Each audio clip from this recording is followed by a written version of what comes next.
हरे Krishna everyone. आज हम श्रीमद् भागवतम के पहले स्कंध के 9वें अध्याय के 29वें श्लोक को पढ़ने का प्रयास करेंगे। कल हमने थोड़ा सा श्लोक के ऊपर चर्चा की थी, लेकिन वो डिटेल में नहीं कर पाए थे चर्चा, तो फिर आज इसको आगे बढ़ाते हैं। कल की क्लास में हम लोगों ने जाना कि भीष्मदेव युधिष्ठिर महाराज को धर्म के सिद्धांतों के विषय में बता रहे हैं। तो धर्म के सिद्धांतों के विषय में बताते हुए उन्होंने पहले वर्णों का, चार वर्ण जो हैं, ब्राह्मण क्षत्रिय वैश्य शूद्र, उनके क्या कर्तव्य हैं उन सबके, वो बताया। किस किस में क्या क्या क्वालिटीज होनी चाहिए, क्या क्या योग्यता होनी चाहिए। और फिर उन्होंने जीवन के जो आश्रम हैं, गृहस्थ, ब्रह्मचर्य, गृहस्थ, वानप्रस्थ और सन्यास, इसका वर्णन किया। फिर उन्होंने प्रवृत्ति और निवृत्ति नाम के दो उपखंडों की व्याख्या की। तो इसमें हम लोगों ने कल चर्चा की थी कि प्रवृत्ति और निवृत्ति क्या होते हैं। प्रवृत्ति होता है कि संसार के कर्तव्यों को निभाना, ठीक है। और निवृत्ति होता है कि संसार के कर्तव्य जो हैं उसको छोड़कर मोक्ष के मार्ग पर चलना। इन दोनों मार्गों की भीष्म पितामह ने व्याख्या की। और फिर उसके बाद भीष्म पितामह ने दान के विषय में बताया कि दान देना प्रमुख रूप से गृहस्थों का कर्तव्य है और क्षत्रियों को भी दान देना चाहिए, दान स्वीकार नहीं करना चाहिए। राज्य के कार्यकलापों के विषय में बताया, राजनीति के बारे में ज्ञान दिया युधिष्ठिर महाराज को, क्योंकि उन्होंने अब राजा बनना है। और मोक्ष के विषय में भी चर्चा की। तो मोक्ष के विषय में जो हमने चर्चा की थी, तो मोक्ष प्राप्ति के लिए क्या करना पड़ेगा? हमें काम, क्रोध, अवैध इच्छाओं, लोभ और मोह पर विजय प्राप्त करनी पड़ेगी। ठीक है, कामनाओं पर, अननेसेसरी गुस्सा करना, या डिजायर्स जो है हमारे मन में, अननेसेसरी लोभ है, मोह है। इसके साथ ही कल हम लोगों ने तीन नरक के द्वारों का वर्णन किया था कि भगवान ने भगवत गीता में बताया है कि नरक के तीन द्वार हैं, उनसे बच के रहना चाहिए। तो वो तीन द्वार कौन से बताए थे, किसी को याद है? लोभ, काम, क्रोध, लोभ, मोह। क्रोध, क्रोध और लोभ। हाँ, काम क्रोध। लोभ। यस, ये तीन नरक के द्वार हैं, इनसे बच के रहना चाहिए। तो फिर भीष्म पितामह ने बताया स्त्रियों के कर्तव्यों के विषय में। स्त्रियों का कर्तव्य ये है कि स्त्रियों का लज्जा, लाज, स्त्रियों का गहना है, अपनी मर्यादा में रहे। इसके विषय में बताया उन्होंने। फिर भक्तों के कर्तव्यों के विषय में बताया कि भक्तों का कर्तव्य है भगवान की सेवा करना, भगवान की प्रसन्नता के लिए कार्य करना। फिर उन्होंने इतिहास में से अलग अलग उदाहरण देते हुए अलग अलग आश्रमों, अलग अलग वर्णों के कर्तव्यों के बारे में बताया। उसके बाद क्या हुआ, जब भीष्म पितामह ये बात कर रहे थे, तो उस समय सूर्य उत्तरी गोलार्ध पे चला गया। ठीक है, तो इसमें हम लोग एक बार पढ़ते हैं यहां से कथा को। 29 श्लोक है। धर्मः प्रवदत्तस्य सकाल प्रत्युपस्थितः यो योगिना छंद मृत्यु वांछितः तु उत्तरायणः। जब भीष्म देव वृत्ति पर कर्तव्यों का वर्णन कर रहे थे, तब सूर्य उत्तरी गोलार्ध में चला गया। तो अगर आप भगवत गीता का किसी को चैप्टर नंबर 8 याद हो थोड़ा सा, चलो हम खोल लेते हैं, ऐसे तो नहीं याद रहता। Just 1 minute.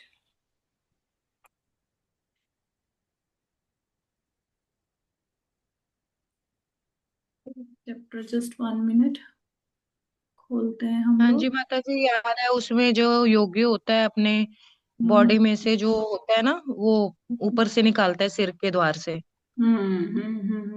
बस अभी मैं स्लाइड्स खोलती हूँ आपके सामने ना, आपको थोड़ा सा याद आ जाएगा।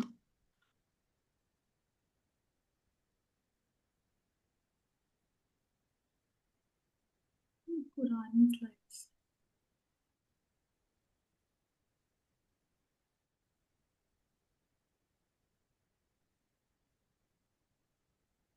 जस्ट 1 मिनट, मेरे को ना थोड़ा रिलेट करके बताना है आपको, तो उसके लिए मुझे है कि साथ में श्लोक खुले होंगे तो फिर आपको समझ आएगा easily.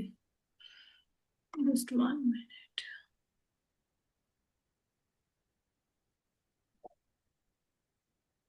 If I could open my screen, yes.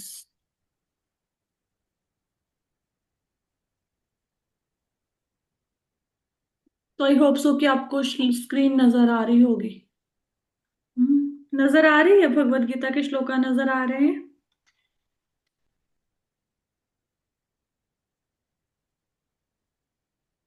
आवाज आ रही है सबको?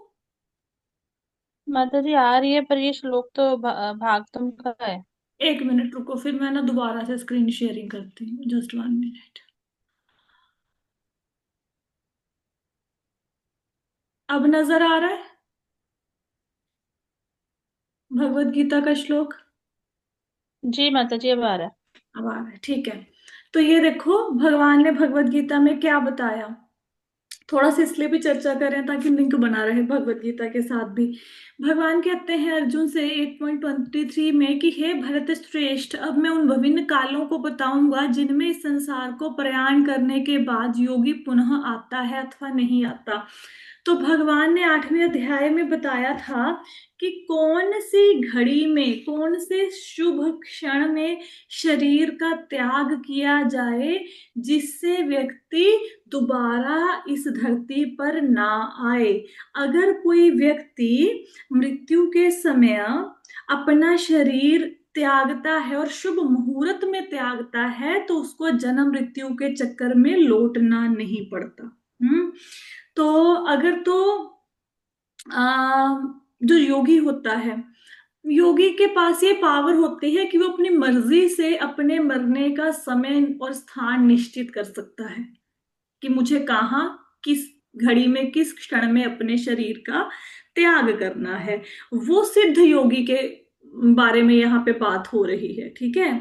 तो अगर कोई व्यक्ति, कोई योगी जो है, अगर उसकी अचानक मृत्यु हो जाए और वो उपयुक्त समय में ना तो हो सकता है उसको दोबारा धरती पर जन्म लेना पड़ जाए। लेकिन जो सिद्ध योगी होते हैं वो अपना समय और स्थान डिसाइड कर लेते हैं, ठीक है। तो इसमें, लेकिन आप लोगों को ये टेंशन लेने की जरूरत नहीं है कि हम लोग कैसे डिसाइड करेंगे कि हमारी मृत्यु कब होगी। इस विषय में थोड़ी टेंशन नहीं लेनी है, क्योंकि साथ ही भगवान कहते हैं कि जो भक्त होते हैं उनको कोई टेंशन लेने की जरूरत नहीं है, वो किसी भी घड़ी में शरीर त्यागे, क्योंकि उन्होंने पूरा जीवन भगवान की भक्ति की है तो वो भगवान के धाम में जाते हैं, ठीक है। शुद्ध भक्तों की बात हो रही है, शुद्ध भक्त। हम्म। तो देखो यहाँ पे क्या बताया था भगवान ने, जो ब्रह्म, पर ब्रह्म के ज्ञाता हैं, वे अग्नि देव के प्रभाव में, प्रकाश में, दिन के शुभ क्षण में, शुक्ल पक्ष में, जब सूर्य उत्तरायण में रहता है, उन 6 महीनों में इस संसार से शरीर त्याग करने पर परम ब्रह्म को प्राप्त करते हैं। तो यहाँ पे लिखा हुआ है ना काल के बारे में कि कब शरीर का त्याग करना है, ठीक है। तो भीष्म पितामह इसलिए इस समय शरीर का त्याग कर रहे हैं, जब सूर्य उत्तरी गोलार्ध में जा रहा है उस समय कर रहे हैं, क्योंकि अगर इस समय वो भगवान का ध्यान करते हुए शरीर का त्याग करेंगे तो उनको पूरा दोबारा से इस जगत में वापस नहीं आना पड़ेगा। हम्म। तो ये भगवान ने बताया था। और क्या बताया था कि जो योगी धुएं रात्रि कृष्ण पक्ष में सूर्य के दक्षिणायन रहने के 6 महीने में दिवंगत होता है, वो चंद्रलोक को जाता है और वहां से पुनः पृथ्वी पर चला आता है, ठीक है। तो ये शुभ क्षणों का भगवान ने ऑलरेडी वर्णन किया हुआ है। आई होप सो कि आपको उत्तरायण और दक्षिणायन के बारे में पता होगा। अगर नहीं पता तो क्या होता है, उत्तरायण और दक्षिणायन ये दो गतियां हैं, वार्षिक गतियां हैं। इसमें क्या होता है, जब सूरज उत्तर दिशा की ओर बढ़ता है, जब दिन बड़े हो जाते हैं और रातें छोटी हो जाती हैं, मतलब नॉर्मली सर्दियों का अंत होता है और गर्मियों की शुरुआत होती है, उसको उत्तरायण कहते हैं, ठीक है। और दक्षिणायन क्या होता है, दक्षिणायन होता है जब सूर्य दक्षिण दिशा की ओर बढ़ता है, जब दिन छोटे हो जाते हैं और रातें बड़ी हो जाती हैं। ये कब होता है, जब गर्मियों की शुरुआत होती है और सर्दियों का अंत होता है, तब तक दक्षिणायन का महीना होता है। मतलब नॉर्मली सिंपल शब्दों में बताया जाए तो 21 दिसंबर से लेके 21 जून तक उत्तरायण होता है और 22 जून से लेके 22 दिसंबर तक दक्षिणायन होता है। और जो उत्तरायण है इसमें बहुत सारे धार्मिक कार्य किए जाते हैं, विवाह करना हो, यज्ञ करवाना हो, गृह प्रवेश करना हो, तो ये अच्छा समय माना जाता है उस चीजों के लिए। ठीक है, तो थोड़ा सा आपको रिवाइज करवा दिया ताकि आपको पता लग जाए कि भीष्म पितामह इस समय शरीर का त्याग क्यों कर रहे हैं। आई होप सो कि आपको थोड़ा सा भगवत गीता के साथ रिलेट कर पाए होंगे और आप ये भी समझ पाए होंगे कि क्यों भगवत गीता को समझना जरूरी है। अदरवाइज हम लोग श्लोका को पढ़ेंगे, हम सोचेंगे कि भीष्म पितामह इस समय क्यों शरीर का त्याग कर रहे हैं। ठीक है, अगर गीता पढ़ी होगी तो समझ आ जाएगा कि भगवान ने बताया था शरीर कब त्यागना चाहिए योगी को। चलो, तो अब माता हाँ, माता जी हाँ जी, हाँ जी। माता जी, जैसे यहाँ पे भीष्म पितामह जी के लिए बताया गया है, तो वहां पे वो योगियों के लिए, तो भीष्म पितामह जी योगियों में आएंगे फिर, क्योंकि वो तो 12 महाजनों में है, तो फिर 12 महाजन भक्त नहीं कहलाते? तो महाजन योगी नहीं होते? What is the meaning of योग? योग का मतलब क्या है? इसको योग का मतलब अभी अभी बताया था, माता 2-3 दिन पहले क्या था जी योग का मतलब। माता जी, जो योगी जो है कृष्ण भावना अमृत में हमेशा जो रहेगा, महात्मा हाँ, कहा जाएगा ना उन्हें। यस, जो योगी हाँ, का मतलब एक्चुअली जब हम योगी शब्द बोलते हैं तो हमारे दिमाग में पता है क्या आता है? हमारे दिमाग में आता है योगी मतलब जो जंगल में बैठा होएगा, तपस्या कर रहा होगा, जिसके पास बहुत सारी सिद्धियां होंगी, वो योगी है। हम ऐसा योगी का मतलब समझते हैं, लंगोट पहन के खड़े होंगे कहीं पे भी भूत लगा के। Actually what is the meaning of yogi? Yogi का मतलब वो होता है, एक तो जिनके पास सिद्ध योगी हैं, जिनके पास बहुत सारी शक्तियां हैं, पावर है। योगी उसको भी कहा जाता है जिनका मन हमेशा भगवान के चिंतन में लगा रहता है, that is also Yogi, right? तो योगी, ऐसा नहीं है कि योगी भक्त नहीं होता। अब भीष्म पितामह योगी हैं क्योंकि वो देखो, वो उनका मन अब मृत्यु के समय पे, अदरवाइज आप ये सोचो कि जब हमारी मृत्यु होती है नॉर्मली व्यक्ति का ध्यान कहाँ जाता है? अपने बच्चों में, पत्नी में, घर बार में, रिश्ते नातों में, यहाँ पे ध्यान जाता है ना? भीष्म पितामह का ध्यान कहाँ पे है? उनका ध्यान भगवान कृष्ण की ओर है, वो भगवान कृष्ण का चिंतन कर रहे हैं। ठीक है, तो वो योगी हैं। मतलब ऐसा नहीं कि महाजन योगी नहीं हो सकता। मतलब जैसे अगर आपके लिए बोला जाए कि ममता माता जी क्या है, वो किसी की मदर हैं, तो उनके 2 बच्चे हैं, तो दैट इज ऑल्सो ओके। कोई बोलेगा ममता माता जी इज अ, वो एक बुटीक चलाती हैं, वो एक टेलर हैं, तो दैट इज ऑल्सो ओके। ठीक है, फिर आपके बारे में बोला जाएगा कि मंदिर में सेवा करती हैं, दैट इज ऑल्सो ओके, है ना? तो महाजन है but he is also a Yogi, he is a कर्म योगी, राइट? और उनका चिंतन हमेशा भगवान में लगा लगा हुआ है, that's why he is Yogi also, right? तो आई होप सो कि समझ में आया होगा आपको। तो अभी देखो, ये देखो यहाँ पे 8.24, हमने अभी यही पढ़ा है ना 8.24, कि 8.24 में क्या बोला गया कि स्वरूप सिद्ध आत्माएं जिन्होंने परमेश्वर के हित को ही सब कुछ मान रखा है, सामान्य रूप से अग्निदेव के तेज के समय जब सूर्य उत्तरायण में होता है तभी अपने शरीर का त्याग करते, इस प्रकार दिव्य आकाश को प्राप्त करते हैं। ठीक है, तो स्वरूप सिद्ध आत्माएं कौन है? वो जिन्होंने परमेश्वर के हित को ही सब कुछ मान रखा है, मतलब ऐसे व्यक्ति जिनके मन में और कोई इच्छा ही नहीं है सिवाय भगवान के प्रेम के, तो उनके बारे में बात हो रही है यहाँ पे। तो सिद्ध योगी इसलिए यहाँ पे कहा गया है क्योंकि नॉर्मली कोई व्यक्ति, भीष्म पितामह को तो ना इच्छा मृत्यु का वरदान प्राप्त था कि वो अपनी मर्जी से मृत्यु को प्राप्त कर सकते हैं। बाकी लोगों को ऐसा वरदान नहीं होता, हमें नहीं पता हमारी मृत्यु कब होगी। तो ये मृत्यु का समय और स्थान कौन डिसाइड कर सकता है कि भाई मेरे को तो इस स्थान पे मरना है, आज ही मरना है, इतने बज के इतने मिनट इतने सेकंड पे मरना है? जो कि योगी होते हैं, उनके पास वो पूरी जिंदगी इस चीज के ऊपर मेडिटेट करते हैं, पूरी जिंदगी इसका अभ्यास करते हैं, राइट? तो इसलिए यहाँ पे योगी वर्ड आता है, भगवत गीता में योगी कहा गया है, राइट? अदरवाइज क्या है, अगर ऐसे शरीर को नहीं त्यागेंगे तो ऊपर के लोगों को जाने के लिए बहुत बहुत समय लग जाएगा। आगे चलते हैं, नेक्स्ट श्लोका है तदा उपसंहृत्य गिरः सहस्रवाणीर्विमुक्तसङ्गमनाधिपुरुषे कृष्णे लसत्पीठपटे चतुर्भुजे पुरः स्थिते अमलितदृक्वे धारयत। तत्पश्चात वह व्यक्ति जो हजारों अर्थों से युक्त विभिन्न विषयों पर बोलता था, हजारों युद्धों में लड़ चुका था, हजारों व्यक्तियों की रक्षा कर चुका था, उसने बोलना बंद कर दिया। उसने समस्त बंधन से पूर्ण रूप से मुक्त होकर अन्य सभी वस्तुओं से अपना मन हटाकर अपने खुले नेत्रों को उन आदि भगवान श्री कृष्ण पर टिका दिया, जो उनके समक्ष खड़े थे, जो 4 भुजाओं वाले थे और जगमग करते एवं चमचमाते हुए पीत वस्त्र धारण किए थे।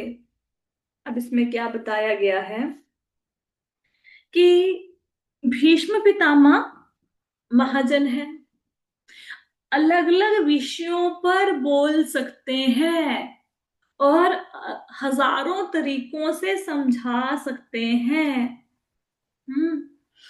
और हजारों युद्धों को लड़ चुके हैं, हजारों युद्धों को। सडनली क्या हुआ, उन्होंने बोलना बंद कर दिया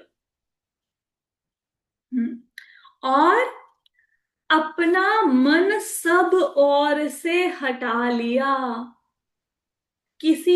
अभी अभी तो क्या कर रहे थे, युधिष्ठिर महाराज को धर्म का उपदेश दे रहे थे। देखा सूर्य उत्तरी गोलार्ध में जा रहा है, उपदेश देना बंद कर दिया, चुप हो गए। आसपास की सभी चीजों से मन हटा लिया। ये भी नहीं कि अब अभी तक तो पांडवों को देख के रो रहे थे, उनसे प्रेम कर रहे थे, उनके दुखों को याद कर रहे थे, लेकिन अब मृत्यु का समय, मतलब उनकी मर्जी के अनुसार, उनकी अब इच्छा है कि अब शरीर को त्यागना है, बोलना बंद कर दिया, सब चीजों से ध्यान हटा लिया और सिर्फ किसको देख रहे हैं, भगवान श्री कृष्ण को। और जैसे कि उनके मन में इच्छा थी कि नारायण उनके इष्ट थे कि भगवान मुझे चतुर्भुज रूप में इस समय दिखाई दें, तो भगवान उनको उसी रूप में दिखाई दिए। मृत्यु के समय भगवान चतुर्भुज रूप धारण किए हुए थे, चमचमाते वस्त्र पहने हुए थे उन्होंने और पीताम्बर पहना हुआ था। तो उसी रूप में भगवान भीष्मदेव के समक्ष प्रस्तुत हो गए। ठीक है, अब इसके तात्पर्यों में जो 8वां चैप्टर है ना, वो 8th चैप्टर ही सारा यहाँ पे प्रभुपाद जी ने लिखा हुआ है। ठीक है, हम लोग इसके ऊपर थोड़ा कर चुके हैं, भगवत गीता की क्लास में बहुत डिटेल पे चर्चा की है इसके ऊपर हम लोगों ने। भूल गए तो फिर से सुन लेना यूट्यूब से। आगे चलते हैं।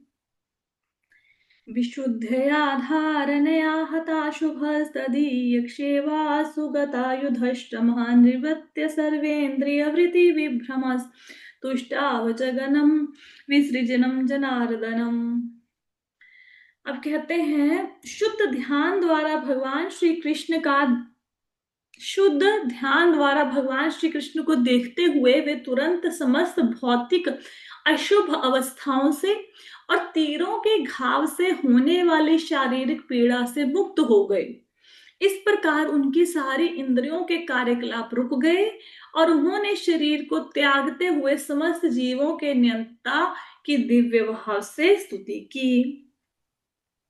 अब शरीर में तो जख्म है, बहुत सारे तीर लगे हुए हैं, लेकिन जैसे ही भगवान को देखा तो ये जो पीड़ा थी उससे मुक्त हो गए, भौतिक अशुभों से मुक्त हो गए। अब इसको कैसे समझोगे? देखो, अगर इसका किसी ने लाइव एग्जाम्पल देखना हो तो जैसे कोई स्त्री है, माँ है, बच्चे को जन्म देती है, तो बच्चे को वो जन्म देते हुए कितनी पीड़ा हुई, उसके बाद भी जैसे माता बच्चे को जन्म देने के बाद भी ऐसा थोड़ा उसकी पीड़ा कम हो जाती है ना। तो आजकल तो जैसे सिजेरियन ऑपरेशन से बेबी हुआ तो कितना सारा उस स्टिचेस लगे हुए हैं, सब कुछ है, दर्द हो रहा है, लेकिन जैसे ही माँ अपने बच्चे को देखती है, वो दर्द हो रहा है लेकिन वो दर्द को भूल जाती है, उसका पूरा ध्यान अपने बालक में होता है ना। तो बहुत बार आपके जीवन में ऐसा समय होगा जब आप शारीरिक तौर पे बहुत परेशान होंगे, लेकिन आपने कुछ देखा और अपना दर्द भूल गए। नॉर्मल सा एग्जाम्पल है, कैसे, जैसे आप किचन में हो, सुबह से किचन में खड़े होकर काम कर रहे हो, आप बहुत थके हुए हो, सडनली कोई व्यक्ति बोले, आपका बच्चा बोले कि मम्मी आज आपने ये सब्जी बहुत अच्छी बनाई है, आज खाना बहुत अच्छा बना है, तो चाहे आपके पैर दर्द कर रहे हैं, हाथ पैर टूट रहे हैं, लेकिन फिर भी एकदम से सब कुछ भूल जाते हो ना, खुश हो जाते हो ना। तो ऐसे ही जैसे ही भगवान कृष्ण को भीष्म पितामह ने देखा तो उनके सारे शारीरिक कष्टों से वो मुक्त हो गए। इंद्रियों ने काम करना बंद कर दिया। इंद्रियों ने काम करना बंद कर दिया का मतलब क्या है कि यह है कि इंद्रियां विषयों से हट गई, है ना। अब सिर्फ भगवान में ही ध्यान है 100%। और उन्होंने क्या किया, शरीर को त्यागते हुए भगवान की स्तुति की। तो यहां से भीष्म पितामह की स्तुति शुरू हो रही है, जो कि हम नॉर्मली गाते हैं कार्तिक मंथ में। तो अभी समय है हमारे पास, हाँ, तो अब शुरू करते हैं श्लोक से। श्री भीष्म उवाच इति मतिरुपकल्पिता वितृष्णा भगवति सात्वत पुंगवे विभूम्नि स्वसुखमुपगते क्वचिद्विहर्तुं प्रकृतिमुपेयुषि यद्भव प्रवाहः। क्या कह रहे हैं भीष्म पितामह? भीष्म पितामह कह रहे हैं, अभी तक मैं जो सोचता था, जो अनुभव करता था, जो चाहता था, वह विभिन्न विषयों और वृत्तियों के अधीन था, किंतु अब मुझे उस परम शक्तिमान भगवान श्री कृष्ण में लगने दो। वे सदैव आत्मतुष्ट रहने वाले हैं और कभी कभी भक्तों के नायक होने के कारण इस भौतिक जगत में अवतरित होकर दिव्य आनंद लाभ करते हैं। यद्यपि यह संपूर्ण भौतिक जगत उन्हीं के द्वारा सृजित है। भीष्म पितामह क्या कह रहे हैं? देखो, जब व्यक्ति जीवित होता है तो उस समय उसके लिए बहुत सारे कर्तव्य होते हैं। अपनी एग्जाम्पल लीजिए, आपके माताएं हैं तो रिस्पॉन्सिबिलिटी है ना, बच्चों को खाना देना है, बर्तन साफ करने हैं, कपड़े धोने हैं, घर साफ रखना है, कितनी सारी रिस्पॉन्सिबिलिटी है, बच्चों को पढ़ाना है। जेंट्स की एग्जाम्पल लो, उनका ध्यान है कि भाई पैसा कमाना है, घर चलाना है। तो व्यक्ति जब तक जीवित होता है तो उसकी जो मति होती है, मति मतलब सोचना, अनुभव करना या इच्छा करना, उसकी मति अलग अलग चीजों में बंटी रहती है, उसका ध्यान अलग अलग चीजों में बंटा रहता है। कहा है ना, इति मति रूप कल्पिता वितृष्णा। ठीक है, तो अब क्या है, अच्छा, जैसे ही व्यक्ति शरीर को, अभी हमारी तो उच्च अवस्था है नहीं, हम तो अगर शरीर त्यागेंगे हमारा ध्यान तो घर के चीजों में जाएगा, बाल बच्चों में जाएगा। लेकिन भीष्म पितामह चाहते हैं कि अब उनकी मति सारी चीजों से हट जाए, वो सिर्फ और सिर्फ भगवान कृष्ण पर ध्यान एकाग्र करना चाहते हैं। क्योंकि उनकी पोजीशन क्या है भीष्म पितामह की? वो है चीफ, कमांडर इन चीफ, सेनापति। किसके सेनापति हैं? कौरवों की सेना पे के। तो उनके मन अलग अलग जगह पे कैसे सेना की व्यूह रचना करनी है, क्या योजना बनानी है, तो इस प्रकार उनकी मति अलग अलग चीजों में लगी रहती थी। हस्तिनापुर के राज सिंहासन को कैसे सुरक्षित करना है। लेकिन मृत्यु के समय वो अपना चिंतन, अपनी इच्छाओं को सिर्फ भगवान कृष्ण के ऊपर केंद्रित करना चाहते हैं। आगे क्या हुआ है? भगवती सात्वत पुंगवे विभूनि। अब सात्वत क्या होता है? सात्वत होता है कि जो भक्तों के नायक हैं, जो भगवान हैं, भगवान श्री कृष्ण के शुद्ध भक्त होते हैं, वो श्री भगवान की सेवा के अतिरिक्त और कोई इच्छा नहीं करते और उनकी कोई अभिलाषा नहीं होती। उनकी इच्छा होती है सिर्फ और सिर्फ भगवान की सेवा करना है। तो भगवान ऐसे शुद्ध भक्तों के नायक हैं, इसलिए भगवान को सात्वत कहा जाता है। सात्वत का मतलब क्या है? शुद्ध भक्तों के नायक। शुद्ध भक्तों के हीरो। तो भगवान सात्वत है, मतलब शुद्ध सात्वतों में सबसे अग्रणी है, सबसे मुख्य है। और क्या कह रहे हैं भीष्म पितामह कि भगवान कैसे हैं? भगवान ऐसे हैं कि वो आत्म संतुष्ट रहते हैं। भगवान को अपनी संतुष्टि के लिए, प्रसन्नता के लिए संसारिक चीजों की जरूरत नहीं है। वो सदैव आनंदमय हैं। वो बाहरी चीजों के ऊपर उनकी खुशी डिपेंड नहीं करती है। हाँ, वो सदैव आत्म संतुष्ट रहते हैं, उनको किसी चीज की कोई इच्छा नहीं है।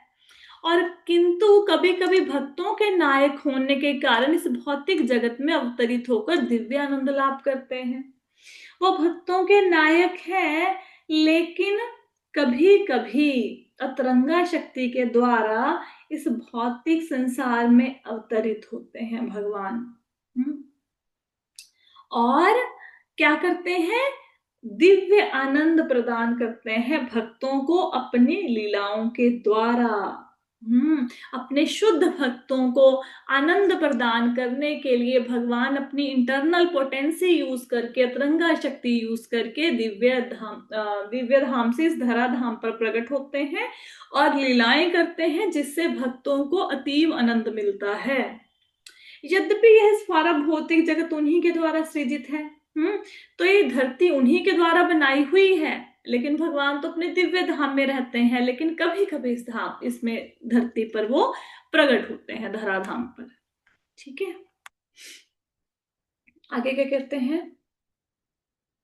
त्रिभुवन कमनम तमालवर्णम रविकर गौरवरांभरम ददाने वपुरलककुलावृतानेनाब्जं विजय सखेरतिरस्तु मे नवध्या। भगवान श्री कृष्ण अर्जुन के घनिष्ठ मित्र हैं।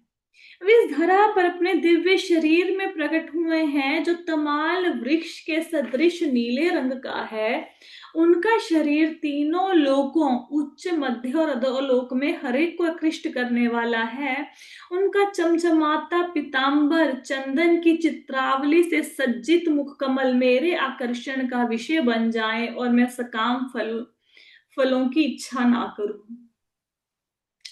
तो यहाँ पे देखो, मैंने आपको एक बात बताई थी कि भगवान बहुत प्रसन्न होते हैं अगर भगवान का नाम उनके भक्तों के नाम के साथ जोड़कर लिया जाए। तो यहाँ पे अर्जुन को विजेता कहा गया है। विजेता क्यों कहा गया है? विजेता इसलिए कहा गया है कि अर्जुन जो है वो भगवान कृष्ण के मित्र हैं। तो जिसके मित्र भगवान श्री कृष्ण हैं, उसको यहाँ पे विजेता कहते हैं, विजेता कहा गया है। तो ये विजय सखे नाम है अर्जुन का। यहाँ पे विजय सखे कहकर भगवान को संबोधित कर रहे हैं। भगवान के नाम के साथ किसका नाम जोड़ दिया? अर्जुन का जोड़ दिया। तो क्यों जोड़ा? ताकि भगवान प्रसन्न हो जाए। ठीक है, अब वो क्या याद कर रहे हैं? भीष्म पितामह बाणों की शैया पर बैठे लेटे हुए भीष्म पितामह याद कर रहे हैं भगवान श्री कृष्ण की वेशभूषा, उनकी वो कैसे दिखते थे जब अर्जुन के सारथी का रूप उन्होंने धारण किया हुआ था। तो भीष्मदेव का भगवान के प्रति आकर्षण कैसे हुआ? वो युद्ध लड़ रहे थे अर्जुन के साथ। सडनली भीष्मदेव का ध्यान गया भगवान के वस्त्रों की तरफ, चमचमाते वस्त्रों की तरफ। तो वो एकदम से भगवान की तरफ अट्रैक्ट हो गए। तो यहाँ पर इनडायरेक्टली अर्जुन की प्रशंसा कर रहे हैं कि उनके मित्र भगवान है, इसलिए उनको विजेता कहा गया है। और भगवान क्या, वो जो छवि है सारथी के रूप में भगवान की, वो छवि विष्णुदेव को भुलाए नहीं भूलती। वो बार बार उस छवि को स्मरण कर रहे हैं कि भगवान कितने सुंदर लग रहे थे। तो भगवान के रूप का वर्णन कर रहे हैं। कैसा रंग है भगवान का? तमाल के वृक्ष के जैसे। तमाल का वृक्ष कैसा होता है? नीले रंग का होता है। जब राधा रानी के समक्ष भगवान कृष्ण नहीं होते तो उन्होंने क्या किया, राधा रानी के सामने भगवान कृष्ण नहीं थे, उन्होंने तमाल के पेड़ को ही कृष्ण समझकर उसे आलिंगन करना शुरू कर दिया। पेड़ को ही कृष्ण समझ लिया। तो तमाल के वृक्ष की भांति भगवान का बॉडी का रंग है, और वो जो भगवान का रूप है तीनों लोकों को आकर्षित करता है। त्रिभुवन कमनम तमाल वर्णम, ठीक है, ऐसा रूप है भगवान का जैसे सूर्य की किरणें हो, ऐसा सुनहरा रंग। तो तीनों लोकों को, उच्च लोक में जो लोग रहते हैं, मध्य लोक, उच्च लोक कौन से, स्वर्ग लोक से लेके ब्रह्म लोक से लेके स्वर्ग लोक तक, मध्य लोक कौन सा, पृथ्वी, और निम्न लोक कौन से हैं, अतल वितल सुतल तलातल महातल रसातल पाताल, ये सारे।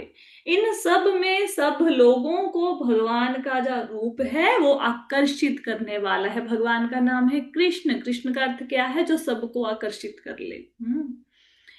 और क्या कह रहे हैं, उनका चमचमाता पीतांबर और चंदन चर्चित मुख कमल मेरे आकर्षण का विषय बने। तो भगवान क्या पहनते हैं, पीतांबर, और मुख पर क्या है, भगवान के चंद्रावली, मतलब चंदन से ना, आप कभी जाएंगे वृंदावन में तो भगवान के मुख पर जो चंदन से चित्रकारी की होती है उसका वर्णन कर रहे हैं। तो वो कहते कि मेरे आकर्षण का विषय बने, मेरा ध्यान भगवान के उस मुख कमल की तरफ रहे, और मैं कभी भी किसी भी चीज की, किसी भी फल की इच्छा ना करूं। तो इस प्रकार भीष्म पितामह भगवान के युद्ध में अर्जुन के सारथी के रूप में, रूप को याद करके, उनके वस्त्रों को याद करके, उनके रंग को याद करके ये कह रहे हैं, और अर्जुन के साथ उनका नाम जोड़ के, ताकि भगवान प्रसन्न हो, उनकी स्तुति कर रहे हैं और कह रहे हैं कि मेरा ध्यान हमेशा आपके उस रूप में लगा रहे, मेरे को संसार के सकाम कर्मों से मेरा मन हट जाए, मैं कोई भी कर्म करके बदले में फल की इच्छा ना करूं, मेरा एकमात्र आकर्षण आप बने। आगे क्या कहते हैं, अच्छा अगला श्लोक बहुत अच्छा है, इसके लिए थोड़ा सा समय भी चाहिए, अभी तो 3 मिनट ही रह गए हैं, अभी तो क्लास को विश्राम देना पड़ेगा। तो अगर किसी को प्रश्न है तो पूछ सकते हैं। माता जी, जो आपने मति बताई है, हम्म, मति मन का है सिनोनिमस, या मतलब हम कह सकते हैं मन को, मति को मन भी कह सकते हैं? मतलब से कह रहे थे मतलब ना मति चिंतन, लगी। चिंतन, मति मतलब चिंतन, हमारा ध्यान कहाँ पे जा रहा है, ठीक है, मतलब हमारा सबकॉन्शियस माइंड कहाँ पे जा रहा है, हमारा चिंतन, हमारा ध्यान, ठीक है, उसको बोला जा तो रहा है। ध्यान को कहते हैं, हाँ, ध्यान को मति। हमारा भी ध्यान, जैसे अभी देखो, अभी जैसे आप क्लास लगा रहे हो सकता है आप लैपटॉप के या मोबाइल के सामने बैठे हो सकता है आप क्लास सुन भी रहे हो, सब कुछ कर रहे हो, ठीक है, लेकिन आपका ध्यान कहाँ पे जा रहा हो कि बच्चों को स्कूल से घर लेके आने का टाइम हो गया, छुट्टी का। तो मति कहाँ पे लगी हुई है इस समय, आपके बच्चों में।